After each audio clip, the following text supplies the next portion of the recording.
We hold the view that the 5.23% increase that we got was not cost reflective.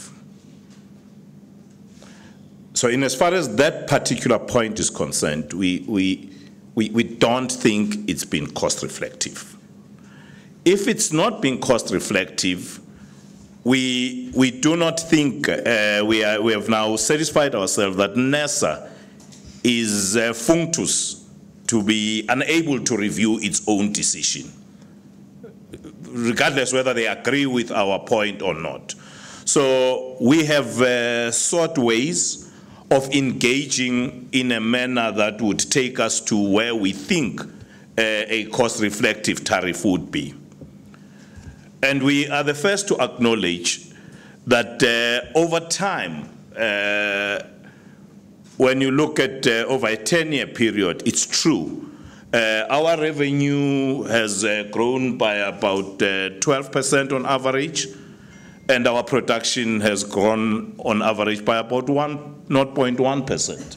We're producing the same amount of power, being 48,000, as with 47,000 people, as we did with 36,000 people.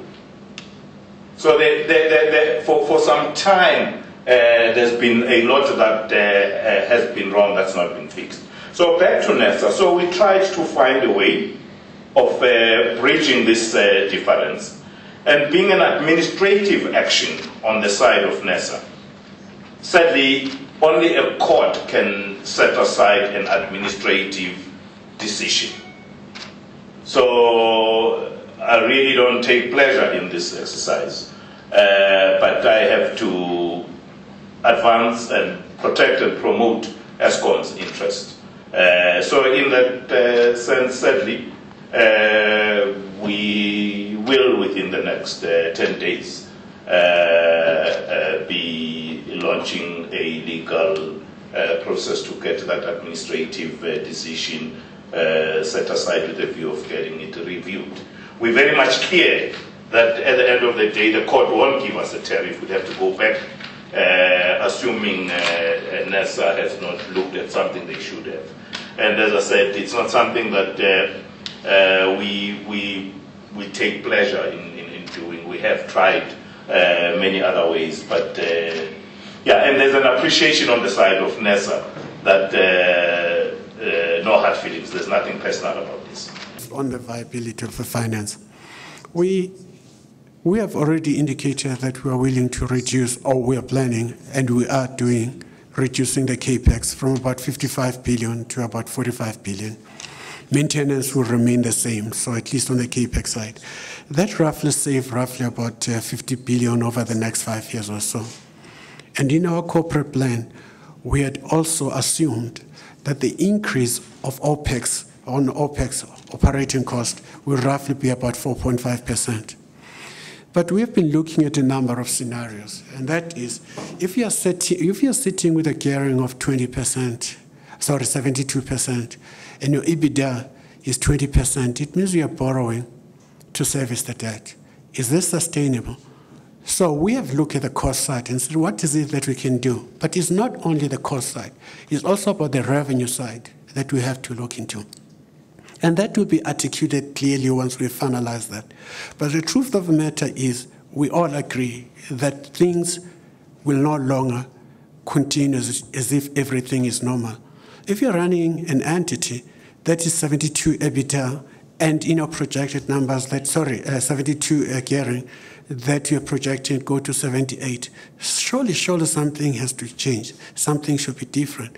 If you are projecting that debt from 380 to 87 billion now, increasing to 600 billion like the previous corporate plan, you can't do that. That is why then the board and the minister then decided to talk and say, put in the financial viability that will change that and will articulate that. The intention of that will then begin to say, this is an EBITDA margin that we should follow just to service our debt from our own operations. And for us to achieve that, these are things that are going to happen. But this is just good enough for us to service our debt and service. What is important is how we're going to grow the business, how are you going to ensure the development arm of Eskom, because that is why government still own Eskom. It's got a development arm. Once we begin to talk about that, as the chair has already indicated, you then begin to say, maybe maybe your EBITDA should be sitting roughly at about 39, 38 to 41. That's the range we should be looking into. How then are you going to maximize your revenue to achieve that? Mind you that some of the clients that left us left because we encouraged them to do so. And the discussion with clients of that sort, when we begin to engage and say we want their demand, show that they still have appetite in working with Eskom. So we're going to be aggressive in that area. Typical of a very simple business plan. Maybe before I go there, the intention, our attention and concentration has tended to be more on the tariff side. I know more on the tariff side in the 5 past months than on the revenue maximization side. So the board said, you can't continue to do that.